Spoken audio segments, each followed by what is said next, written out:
Hi viewers, MS word మొదటి పాఠానికి మీకు స్వాగతం.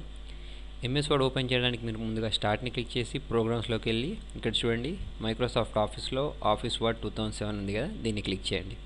ఇదొక పద్ధతి ఓపెన్ చేయడానికి. ఇంకొక పద్ధతి, స్టార్ట్ని క్లిక్ చేసి రన్లోకి వెళ్ళాక ఇక్కడ విన్వర్డ్ అని టైప్ చేయండి. WINWORD అని టైప్ చేసి ఎంటర్ ప్రెస్ చేసినా మీకు వర్డ్ అనేది ఓపెన్ అవుతుంది.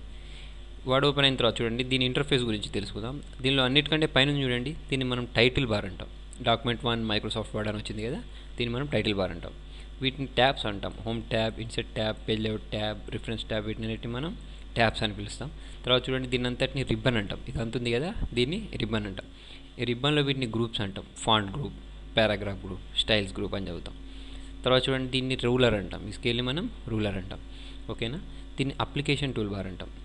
ఓకే, అప్లికేషన్ మెనూ అంటాం దీన్ని. ఓకే, తర్వాత చూడండి, దీనిలో ఇక్కడ చూడండి, దీన్ని బ్లాక్ కలర్లో ఇది కనిపిస్తుంది కదా, ఇది టాప్ మార్జిన్ అంటాం. ఓకే, కింద అలాగే ఉంటుంది, దీన్ని బాటమ్ మార్జిన్ అంటాం. ఇది లెఫ్ట్ మార్జిన్, ఇది రైట్ మార్జిన్. చూడండి, మనకు ఎంఎస్ వర్డ్ అనేది లెటర్స్ టైప్ చేయడానికి, ప్రింట్అవుట్స్ చేయడానికి, రెజ్యూమ్స్ క్రియేట్ చేయడానికి, బయోడేటా ఫామ్స్ క్రియేట్ చేయడానికి, అప్లికేషన్ ఫామ్స్ టైప్ చేయడానికి యూజ్ చేస్తాం.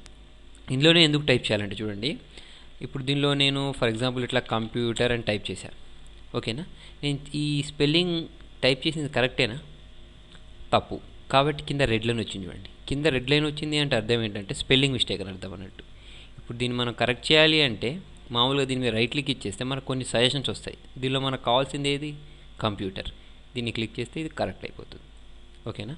అలా అని అన్నిటికీ సజెషన్ రాదు. ఫర్ ఎగ్జాంపుల్ చూడండి, మీరు గోదావరి ఖని ఇది అని టైప్ చేశారు. గోదావరి ఖని అని టైప్ చేశా, ఇది నేను టైప్ చేసింది కరెక్టే, అయినా కూడా కింద రెడ్ లైన్ వచ్చింది చూడండి. ఫర్ ఎగ్జాంపుల్ చూడండి, ఇంకొక వర్డ్ టైప్ చేస్తాను, కరీంనగర్ అని టైప్ చేశాను. ఇది కూడా కరెక్టే, అయినా కూడా కింద రెడ్ లైన్ వచ్చింది చూడండి. ఎందుకు అంటే ఇది అనేది, ఈ కరీంనగర్ అనే వర్డ్ డిక్షనరీలో ఉండదు.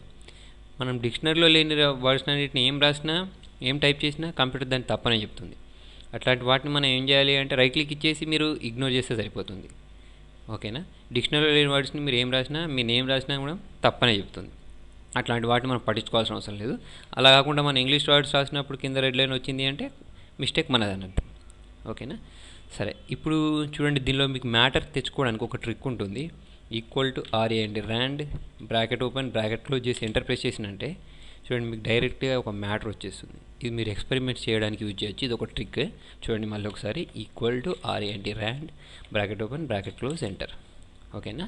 తర్వాత దీని మీద మీరు ఎక్స్పెరిమెంట్ చేసుకోవచ్చు అన్నట్టు. చూడండి, నేను చెప్పేది మీకు ఎంఎస్ ఆఫీస్ 2007కి 2003కి మెయిన్ డిఫరెన్స్ ఏంటంటే దీనిలో లైవ్ ప్రివ్యూ ఉంటుంది. లైవ్ ప్రివ్యూ అంటే చూడండి, ఇప్పుడు నేను దీన్ని సెలెక్ట్ చేసుకుని దీన్ని స్టైల్ మార్చాలనుకోండి, ఇందులోకి వెళ్ళి నేను ఏదైనా స్టైల్ అప్లై చేస్తే నేను ముందుగానే వెనకాల చూస్తున్నా చూడండి, నాకు ఏ స్టైల్ అప్లై చేస్తే ఎలా వస్తుందని నేను ముందే చూసేసుకోవచ్చు.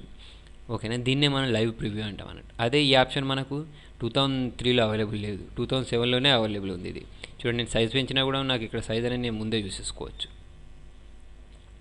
మీ సలహాలను సూచనలు కామెంట్ రూపంలో నాకు తెలియజేయండి. Thank you.